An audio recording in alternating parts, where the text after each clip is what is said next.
Welcome to episode 7 of Podnutz. In this episode, we're going to talk about reinstalling Windows on a PC.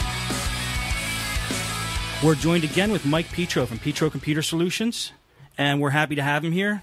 How's it going, Mike? Pretty good, Steve. How you doing today? Very good. Good. Thanks again for joining us. No problem. Okay, let's talk about reinstalling Windows on a PC. Okay. Why would somebody want to reinstall Windows on their PC? Well, it could be for a couple reasons. Some people like to do it as a maintenance routine. Me personally, I like to install Windows, reinstall every Windows every 6 months or so, just to keep things fresh, get all the junk out of the system. Other times, you may have a hard drive failure. Your system may be so fouled up that you don't want to spend the time to repair it.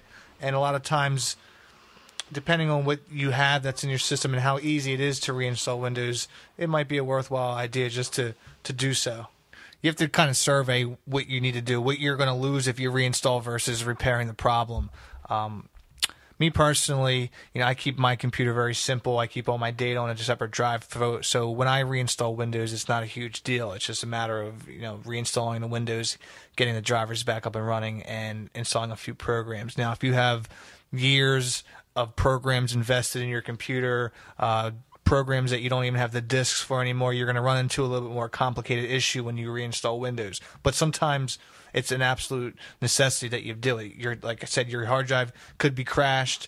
Your system could be corrupt. You might have problems in your machine where just a typical fix wouldn't solve those issues. So it's not something that you generally do all the time. You always want to try to see if you can salvage your Windows first and repair what's wrong with it. But if you want to, you reinstall Windows and you have a completely clean running machine and not worry about, lingering viruses, dormant viruses, corruption that you may not even notice. And, the steps that we're going to talk about today are going to get you to reinstall Windows in a timely manner, optimize your system in an efficient way. Cool. So what would be the first steps that somebody would have to take to reinstall Windows on their machine? What's the first thing that they should do? The first thing you want to do is back up all your data. I would kind of audit your system first. See what programs you use. Make sure you have the install disks for them. Make sure that you have an appropriate backup volume. If you have 50 gigs of music and not 50 gigs of an available external device, either another hard drive or an external USB drive, you're going to run into some issues. You want to kind of plan your reinstall before you actually begin to do it. Okay. And how should somebody back up their information? What folders store your information on your computer? On most computers, Windows XP, Windows Vista, it's the user folder. In Windows XP, it's the documents and settings folder on the C drive, and then you'll see in that drive you'll have different folders depending on the user. Now, if you just have yourself as the user, you'll see probably just one folder. If you have, yourself, your spouse, your children, you might see a few different names. So you want to back up each of those drives accordingly. That's where most of the stuff hangs out at. You might see some stuff on the C root. You might see some stuff in program files. I know in your last podcast, Carrie pointed out that Quicken stores the information in the C program files Quicken directory, which is kind of abnormal. I don't know why they do that. It's best to keep everything in the one folder so you have a central information store when you want to quickly back up your data and retrieve it. Right. It is a problem. Some programs don't default to the documents and settings folders, and it just kind of throws like a wrench in the mix when you're trying to do a backup of all your data, because then you got to back up your documents and settings folder, then you got to look on the C drive and see what other folders have your information in it. It gets to be kind of a mess. Right. And in Vista, it's the C users directory, and you're going to see the different usernames in that. Besides that typically just holds your pictures, music, documents, things like that. If you're using, say, Outlook, you want to back up your Outlook mail separately. And I would basically go through the hard drive a couple times and make sure you're not missing everything. Mozilla Firefox, for example, it doesn't store the favorites in the favorites folder. It's under the application data, which is a hidden folder. You have to uncheck the show hidden files and folders in the folder options, and that's under tools, folder options, View tab, and I think it's around in the middle. There's a Show Hidden Files and Folders. You want to uncheck that. For Firefox, the bookmark is going to be in the application data, and then roaming, and then Mozilla, and then profiles, and then there's going to be a weird folder.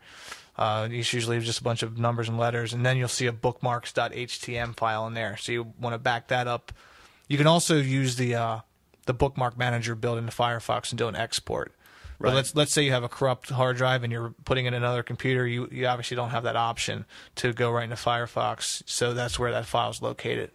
Right, and some programs, even like Quicken, allows you to make a backup of your data in a separate file, and you can put that file anywhere. It doesn't have to be in the Quicken folder.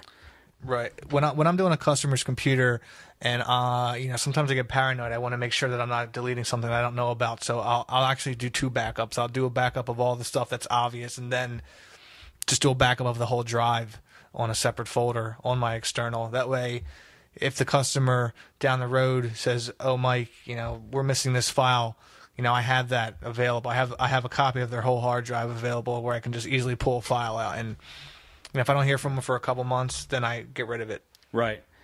And like you were talking about, most of the stuff is in the Documents and Settings folders. Email, I talked about this in one of the Podnutz daily episodes about how to back up your Outlook and how to back up Outlook Express if you use any of those 2 email clients. I know most people now just do their emails on the web, like Gmail or Hotmail or Yahoo Mail. And those email clients actually store all your emails on their servers, so you don't have to worry about copying them off your hard drive. But if you use an Outlook Express, there is all your emails are stored on your hard drive. And I talked about in Podnutz Daily, I can't remember which episode. You can go to podnutzdaily.com and check it out, how to get those folders and those emails off of that and back them up. Another program I wanted to talk about that might help you with this, like say you don't know where all your music is stored, or say you don't know where a lot of your files are stored.